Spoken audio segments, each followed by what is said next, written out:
और इस वक्त जम्मू कश्मीर से बड़ी खबर आ रही है। अनंतनाग टाउन में ग्रेनेड हमला हुआ है।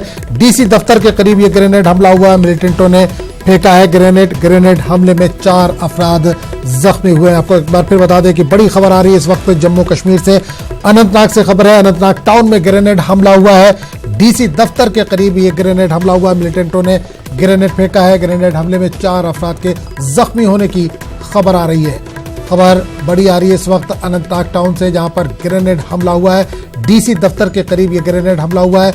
मिलिटेंटों ने ग्रेनेड फेंका है। ग्रेनेड हमले में 4 अफराद के जख्मी होने की इत्तला मिल रही है। और इस पूरे मामले पर बात करेंगे अपने नुमाइंदे मनोज कौल से। मनोज, अनंतनाग टाउन में ग्रेनेड हमले की खबर आ रही है, क्या ताजा अपडेट है इस वक्त आपके पास?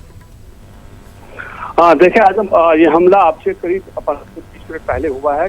जब मिलिटेंट आए और उन्होंने एक ग्रेनेड दागा डीसी ऑफिस के बाहर, जिसमें 4 लोग जो हैं वो जख्मी हुए हैं, जिन्हें हॉस्पिटल ले जाया गया है। और अभी हमें जो सोर्सेज से पता चला है, ये कहा जा रहा है कि मिलिटेंट एक बाइक पे सवार थे। वो जैसे वो डीसी ऑफिस के पास पहुंचे तो वहां उन्होंने ग्रेनेड फेंक दिया, जिसकी वजह से ये जो 4 लोग हैं वो जख्मी हो गए हैं। 4 लोगों को हॉस्पिटल ले जाया गया है और जहां उनकी हालत खतरे से बाहर बताई जा रही है। और इसी दौरान आजम जो पूरी पुलिस फोर्स है, सीआरपीएफ है, उससे पूरे इलाके को घेर दिया हुआ ये कोशिश की जा रही है कि जिन मिलिटेंटों ने ये हमला किया है उनको गिरफ्तार किया जाए।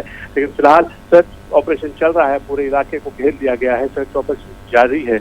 और फिलहाल अभी तक गिरफ्तारी की कोई खबर हमारे पास नहीं आई है। लेकिन तुमको मनोज एक चीज और जानना चाहें, ग्रेनेड हमला हुआ है, ग्रेनेड फेंक कर भागे हैं मिलिटेंट, तो निशाना कौन था क्या? क्योंकि आम लोग इसमें जख्मी हुए हैं, तो इनका टारगेट क्या था, इस ताल्लुक से कुछ जानकारी मिल पा रही है?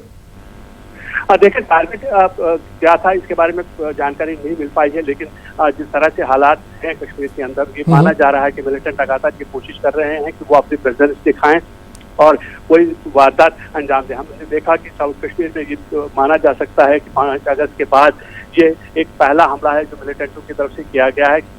जिस तरह से 370 हटाए जाने के बाद जिस तरह के हालात जम्मू कश्मीर में रहे, खासतौर पर कश्मीर वैली के हालात रहे, और जनूबी कश्मीर की अगर बात करेंगे तो मिलिटेंट के मुतासरा इलाका माना जाता है। हालांकि अनंतनाग जिसमें इतनी ज्यादा मूवमेंट मिलिटेंट की नहीं है, लेकिन मजबूरी तौर पर जो जनूबी कश्मीर का इलाका है, यहाँ मिलिटेंट कोई कार्रवाई अंजाम देने में अभी तक कामयाब नहीं रहे थे। और ये माना जा रहा है कि आज का ये जो हमला है, ये मिलिटेंटों ने अपनी जो प्रेजेंस है वो दिखाने की कोशिश की है। और साथ ही ये जो एक मैसेज देने की कोशिश की है कि कश्मीर में हालात ठीक नहीं है। लेकिन फिलहाल पुलिस, जैसे मैंने कहा, कि लगातार कोशिश ये कर रही है कि उन मिलिटेंटों को पकड़ा जाए जिन्होंने ये हमला किया है। जी हाँ, चलिए, बहुत बहुत शुक्रिया मनोज इस तमाम जानकारी के लिए।